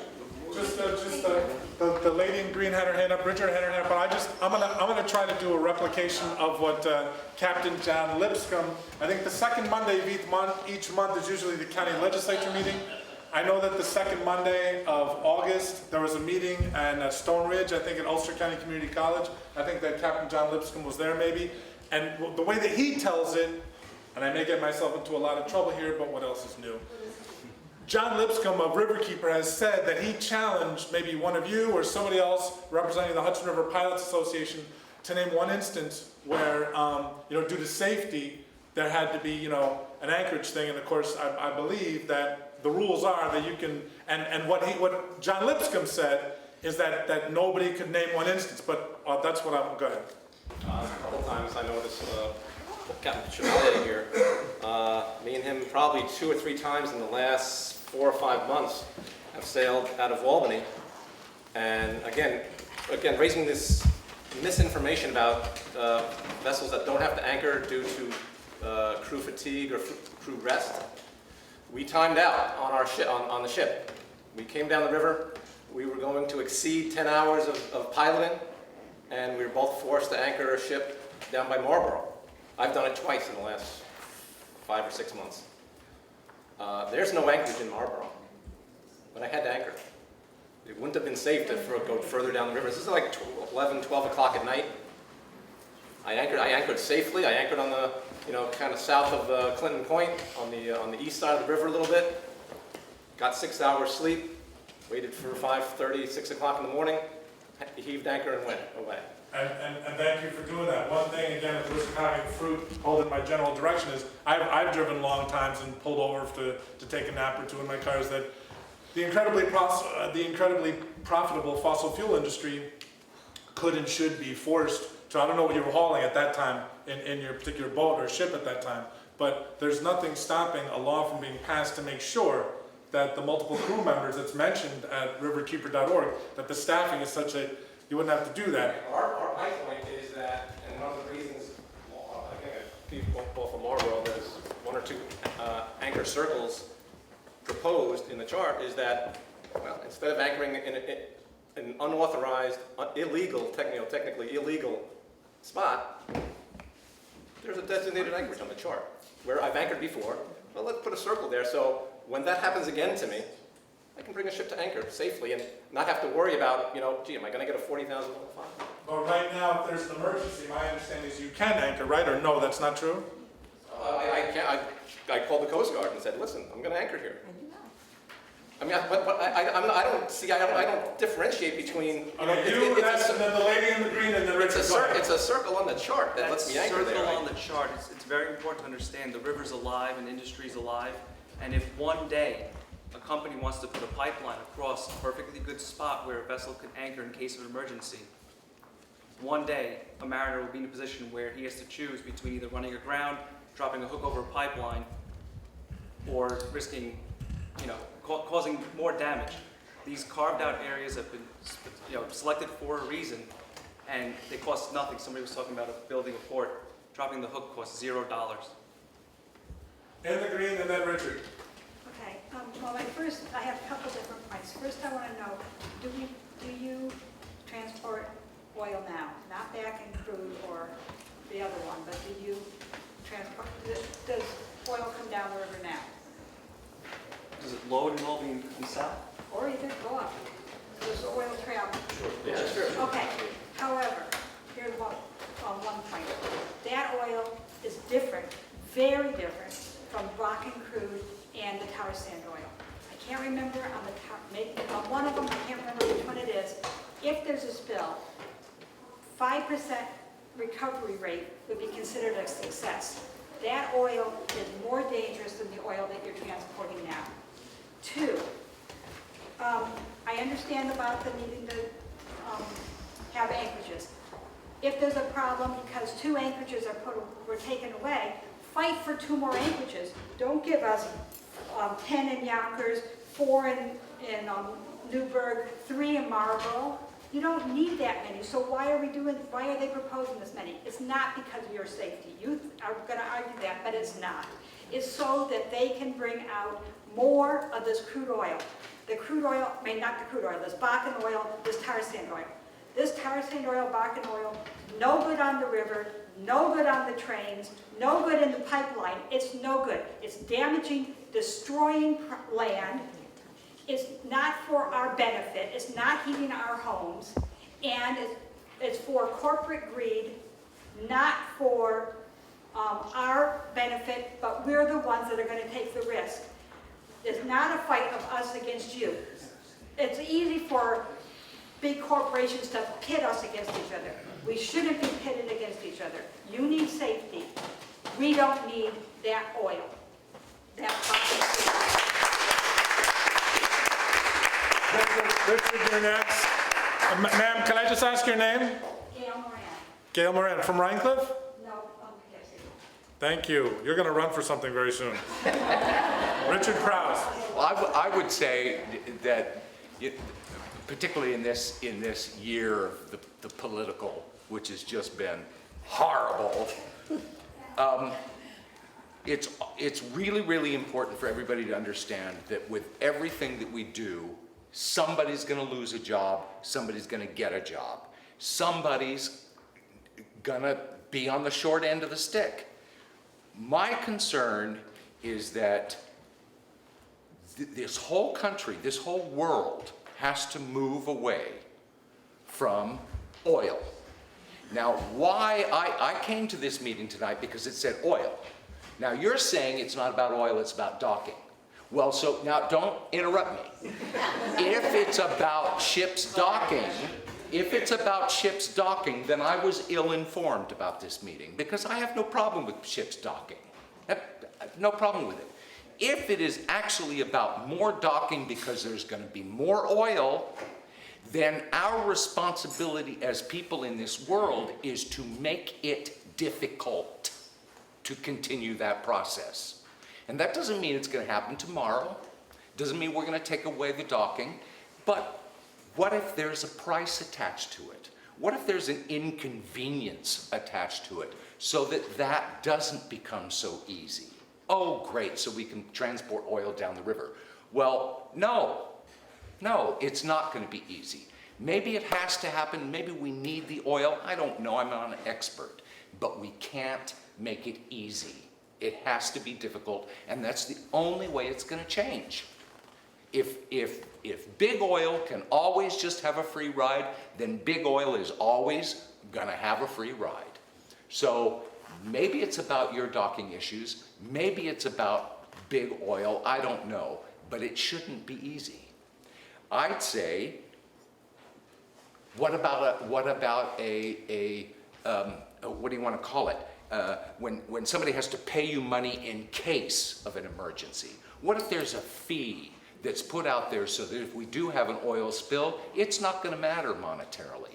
What if we, for instance, there was this great thing that was on the internet, I don't know how long ago it was. These guys came out and they showed you how you could clean up oil with straw. But no, it all went to chemical people to clean it up. What about all the farmers here who, if there's a spill, their straw goes into there to clean up the oil? What if we put these systems in place that make it feasible for you to have more docks? I don't want more oil docks. I don't want more oil. I think we need to get rid of it. So let's make it difficult. And that transition will happen naturally. For counterpoint, then I got to hear from Glenn or Emerson. Yes, sir. And then hold on. Glenn, you already spoke. Go ahead. I understand your point, sir. But until we get to that point, you want to make it more difficult. I appreciate that. You can't make it unsafe while we make it more difficult, is my point. I mean, everybody in this room still keeps going back to the oil, and I simply go back to the anchorage. Make it safe then. Put those things in writing and make us know that it's safe. Don't just say, oh, we'll do it. No one sitting on this back end of this room is a big oil person. I understand. These guys are ship pilots. There's nobody here that's a big oil person. Well, I don't know why. I'm just wondering why we're here if it's not about oil. All right. Francis, and then Glenn, and then Sharon, and then Wayne. You had your hand up. Wayne, you already spoke, but go ahead, Francis. Okay, and then Andrew Shepard. I'll get you. I didn't want to pick. Okay, nobody can say this has not been a contentious meeting. Wow, oh, wow. I can only say that. Okay, before we close, there was a small item in the Kingston Freeman a couple months ago that the sheriff's car was going to dock out here in Rhinecliff. And I've never heard another thing about, I didn't even know the sheriffs had a car. Is there anything, I mean, this is away from oil and things like that, but is that an issue? Is something like that something, has anybody heard about it, or does anybody know anything about this? Or do we want this? What? The sheriff's car. I didn't even know Dutchess County sheriffs had a car. Sheriff's boat? It's a different topic because it's just about general safety on the river. I realize it's a Getting little people- getting different, but first it's something responders there. else that I think people should be aware of and maybe think about. I don't know. Thank you, Francis. Fellow town of Clintonite. I was the best man at his wedding a long time ago. Glenn Berger. I just wanted to talk about the recreation again. Personally, I use the river all year round. I swim across the river in the summer. I boat on the river, but my main concern is in the winter. The 40 anchorages is a lot of anchorages, and I'm assuming that they'll have to be kept open by ice breakers, otherwise they won't be available. I don't know, so they'll just be there. So in the winter, that It's not necessarily they're not the gonna. ice season. It's not necessarily. No, a vessel couldn't just. Because there's probably less traffic in it. Well, be mindful of the fact that the icebreaker does stay here at Rhinecliff and Kingston, Right, and then they if anybody focus has on the northern emergency, part of the river. they could make a spot. Because, like, a lot of people don't take advantage of the Hudson in the winter, but there are big recreational opportunities, not just with ice boating, but recently people are using kites. Like 2 seasons ago, it was a big year for ice on the Hudson, and I was actually able to take a kite with skis from Hudson down to Poughkeepsie. And that type of an opportunity, if there was more anchorages kept open in the winter, would change the recreational opportunities for things in the winter. But I don't understand, to me, just the numbers. 40 is a lot of anchorages, and that just seems like if it was for safety, you would have a couple here, a couple there for any safety issues, but 40 obviously is not just about safety. Like, I mean, if you got like 10 or 15 in one spot, that's obviously a whole other ballgame. So, I mean, I support being able to have anchorages in emergencies, but I do not support 40 or more anchorages, which seems to be obviously not just about safety. I support the whole idea of being able to drop and having a circle on the chart, but it's obviously way too many to be over 40 anchorages. Hold on. Steve, Sharon, I don't know your name, and then you, Wayne. And then also a new person, and Sue. Go ahead. No, I wasn't just. All right, Sharon? Well, so this might be more of a comment instead of a question, and I'd like to say it as far as all barges and not just oil barges, so I'm not singling out oil barges. I know that you had mentioned the double hull being a safety feature now, but I think that there's other concerns about the docking and it being docking in so many places. The dropping of the anchor, I know that the sturgeons were mentioned earlier. I think that there's an overall environmental issue for the river and for the surrounding land that's going to be affected. And I just think that for emergency issues, everybody wants safety, so I agree with that. But emergency issues kind of are maybe a little bit fewer and further in between than these described long-term parking, or I'm sorry, not parking, but we're calling them docking instead of parking. Or anchoring.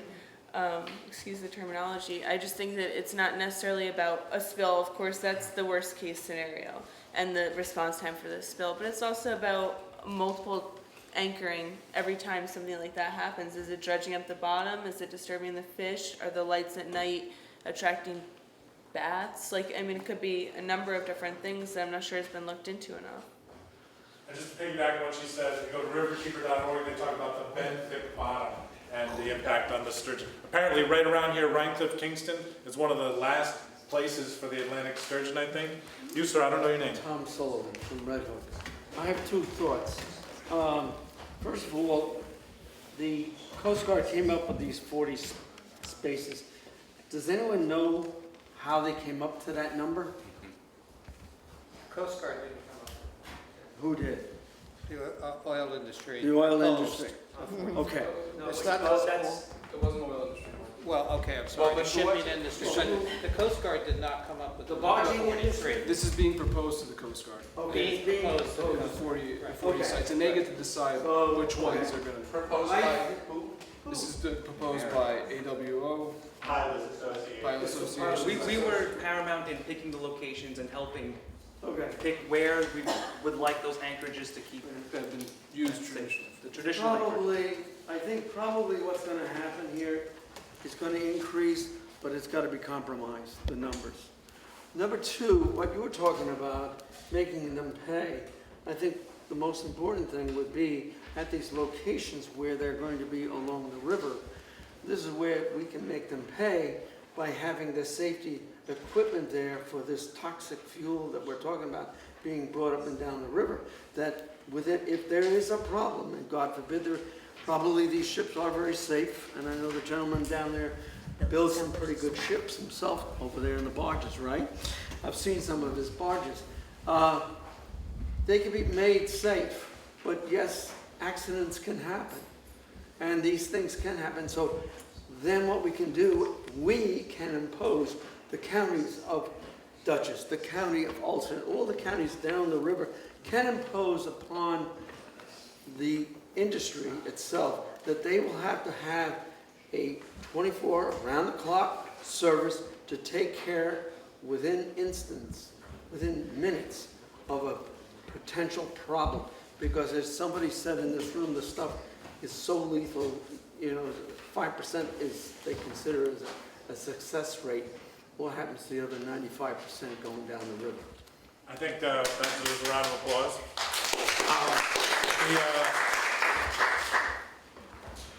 County legislators at dutchessny.gov. I'm giving everybody that email address because Tom Sullivan from Red Oak, your suggestion I think is an excellent. I mean, don't kill me guys, I don't want to see any fossil fuels up and down the river. I certainly don't want to see an exponential increase. There's been a big increase already over the last 5 years because of what Como did up in Albany with Buckeye Partners and Global Partners. But if something is going to happen, back on July 24th, I sent an email to the other 24 members of the county legislature on this issue because Carolyn March Blackwood had reached out to me. And I did some Googling and I found out, oh, look, here's this Daily Freeman article I hadn't even seen where the Rhinebeck Town Supervisor, Elizabeth Spinzy, had already taken a brave stand on this issue.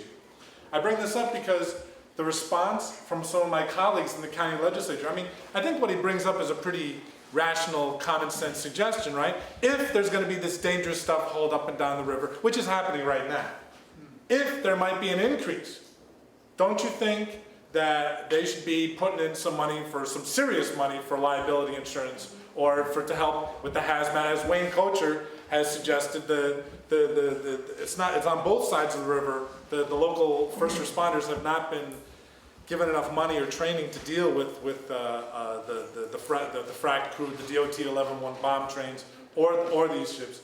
But what I'm saying, the reason why I'm bringing this up is some of the responses I got from Alan Sermon and Joe Coronado, two folks from the other side of the aisle in the county legislature, were, I love you gentlemen, rather crude and primitive and Neanderthal-like. And over the last month or so, you see some Democrats and Republicans coming out on this issue. But frankly, it would be a modern miracle if I call the county legislature tomorrow and I'm going to find out what happened at today's committee chairs meeting. Because I'm willing to bet, unfortunately, this resolution that you see here, I'm willing to bet it's not even allowed onto the agenda for committee day. Because basically the radio stations and TV stations and newspapers in Dutchess County, they gave up a long time ago on reporting. That's why you should be on my email list. All the great stuff and great ideas I come up with, lots of times it's not just like they vote it down in the county legislature meeting. They don't even allow it onto the agenda for a committee meeting, and nobody reports on it. And even some of my colleagues in my own party get a little bit beaten down. So the reason why I bring that up, I think, I could have sworn I saw some of the pilots maybe even nodding their head up and down like, okay, maybe that's a compromise. Maybe that's a reasonable, see, he's nodding his head up and down. What I'm telling you folks here, and there's still 20 or 30 people left in the room, county legislators at duchessny.gov. It really does make a difference. Because he's talking about counties passing laws, and it's sad because there are other counties in the Hudson Valley that have passed laws about toxic toys. And then the rationale that I get is, well, there's the interstate commerce clause, so Dutchess County cannot ban toxic toys, even though Rob Astorino banned them in Westchester, and the Republicans and Democrats banned them in Rockland and Suffolk. So we're probably gonna get some gobbledygook back. But if every single person in this room calls 486-2100, that's the offices for the county legislature tomorrow morning, 486-2100, tell them Jolly Joel sent you. I don't understand why Dutchess County can't take the lead in the Hudson Valley and make this industry really pony up the money for an insurance fund. All right, Wayne had his hand up. You already spoke, but there's one or two other people. Don't kill me, Wayne. Yes, sir. My question is, there's 43 proposed, one is short-term, the rest are designated long-term. If those 42 are filled, you've only got one left. What's to prevent Wall Street from filling up all those spaces, waiting for the price to go up on those barges and selling them in the He's future? addressing me. I think it's important to understand, we don't pick winners or losers.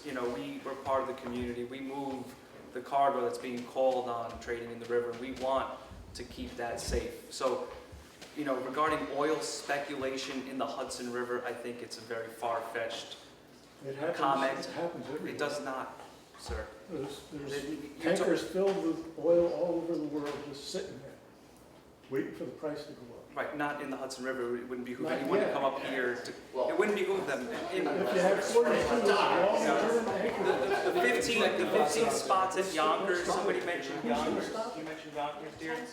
The 10 spots, that's really for Hurricane Irene and Hurricane Sandy, when if you guys think you see oil barges, go down to the quays between Staten Island and Jersey. You'll be dizzy with oil barges, right? And there's so many people moving cargo in the quays.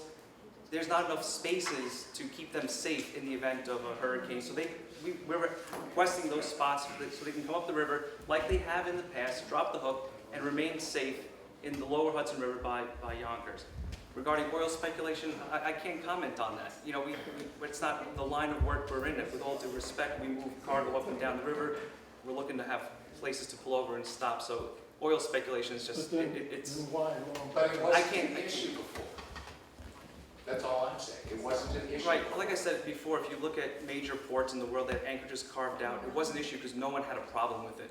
2 years ago, a couple of people didn't want to see oil barges outside, and the Coast Guard recognized federal anchorages were never designated. No, I'm talking about number of anchorage. Right. That wasn't a problem before. Why is it a problem now? Those spots have been used for generations. Right.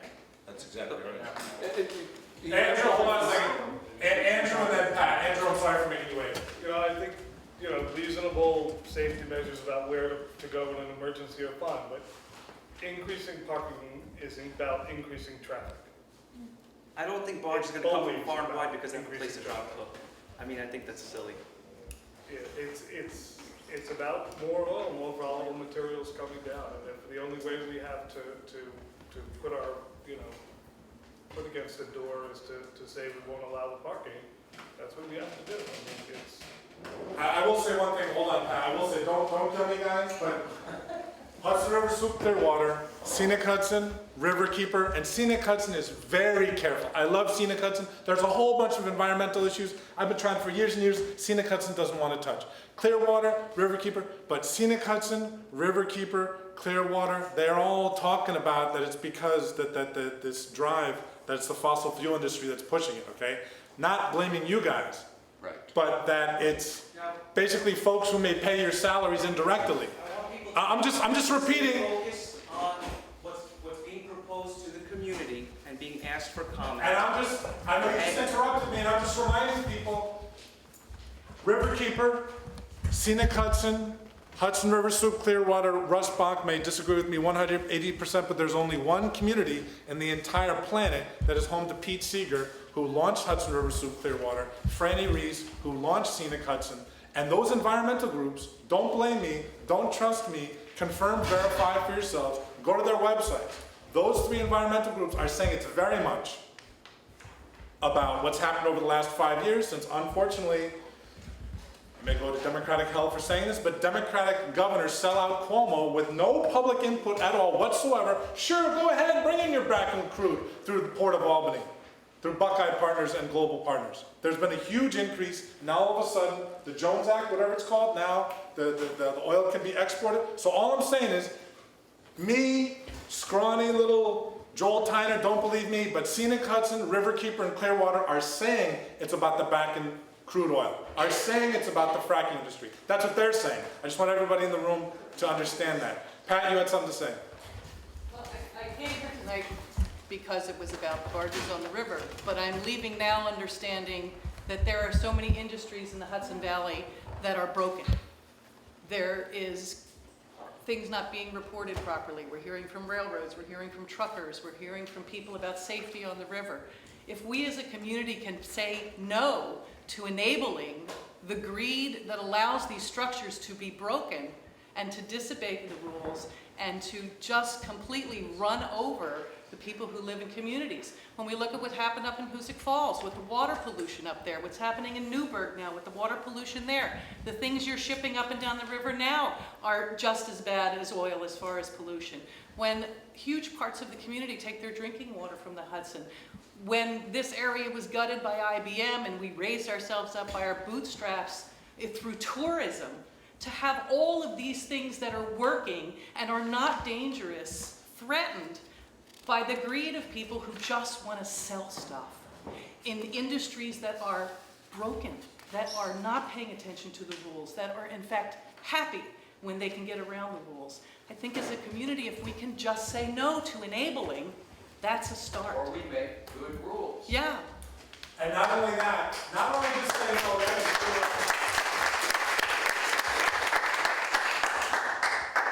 there are 5 Democrats on the Rhinebeck Town Board right now. They may not love me 100%. There's no reason why the people in this room can't get Rhinebeck to be the 17th municipality on the Sierra Clubs. It's a national campaign. By the year 2030, all of Rhinebeck fossil fuel free. Don't believe me. Go to gelfny.org. Go to the solutionsproject.org. Go to any internet search engine. Type in Cornell, Stanford, 4.5 million green jobs. We can do it. And if people like me don't start pushing people like you, it's never going to happen. Because it's one threat after the other coming from the fossil fuel industry or Indian Point. Yes, Russ? I agree 1,000% with you, ma'am. Thank you, sir. But we have to stop buying the products. Yes, exactly. We have to stop buying. Hold on, round of applause for Steve Hawkins. HudsonRiverAnchorages.org. Go to his website, HudsonRiverAnchorages.org. I love you. I just want to say we have to stop buying the products. And until each and every one of us stops, I'm still going to truck, and they're still going to run barges. And he's going to keep building barges and hauling scrap iron. 9 years ago, while I was still a trucker in the Hazardous Materials Corporation, I put in a wood boiler. So I did my little part. I've burned wood for 9 years. I haven't bought oil in 9 years. So if every one of us does our little part, stop buying the products. Yes, but also we should take our tax dollars and invest it in enabling people to do solar and wind and steam. Absolutely. Instead of paying for cleanup for greedy industries that are just polluting the earth. You and I, we're Davies. They're the Goliaths. Well, then we need more Davies. We need more Davies. Wayne Coach wants to say something else, but there's about 15 people who have not talked during this meeting. Wayne, go ahead. Wayne, Susie. Oh, please, yes.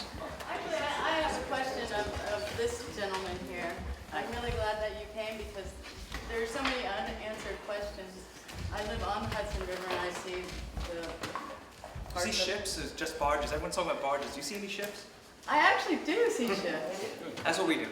The barges. We don't do the barges.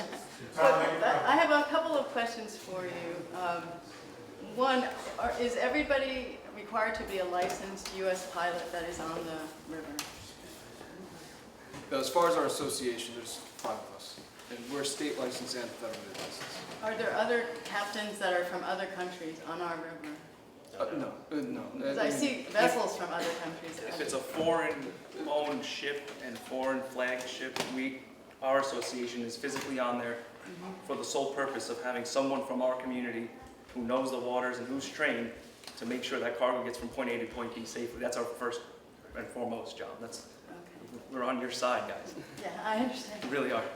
The other question I had, living on the river and having experienced the anchorage at Rhinecliff, you know, near Kingston Point and farther south, it is really bright and loud at night.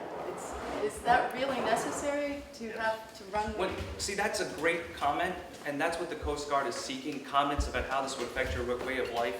There are rules of the road, it's international law, and if a vessel's over a certain size, in this case 50 meters or 100 meters, there are different lighting requirements. It's international law. If you go to France, or if you go to Germany, and a vessel that size anchors, they'll have the same lighting all around the world. People were talking about regulations. These regulations are STCW, which is Standards of Training, Certification, and Watchkeeping. Mariners are held to a very high standard, like Mr. Feeney said. These regulations are very stringent, they're very difficult, and the environmental awareness is huge in our industry. Unfortunately, you see cows have got milk. There's no got ship, got barge marketing. And I wish I had time to comment because there's so many people that have great questions and great comments, but they're just simply not aware.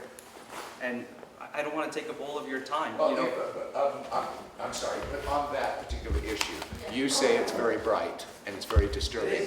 And if those are the rules, then more ships, it's going to be more bright because they all get to play by those rules. Lighting will So those rules have need anchor barges. So comment about that. With That's the wonderful. moving generators. Those rules need to change. You all rock for being here.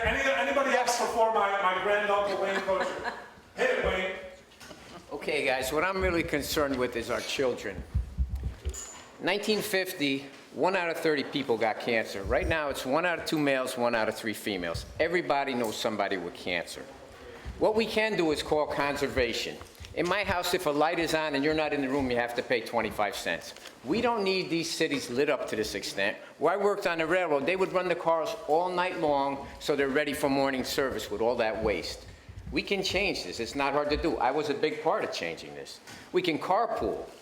The acidic communities, they don't drive on Saturdays. That's 1/7 of the air and smog pollution. One seminar I gave, a teacher came to me. This was all about wildlife up and down the river. She said every person in her class had asthma. Most days in this heat, it's F for air qualities. The increase in demand in Albany, I went to lesser communities. I was asked to speak up there. This stuff off gases. It's not good for anybody.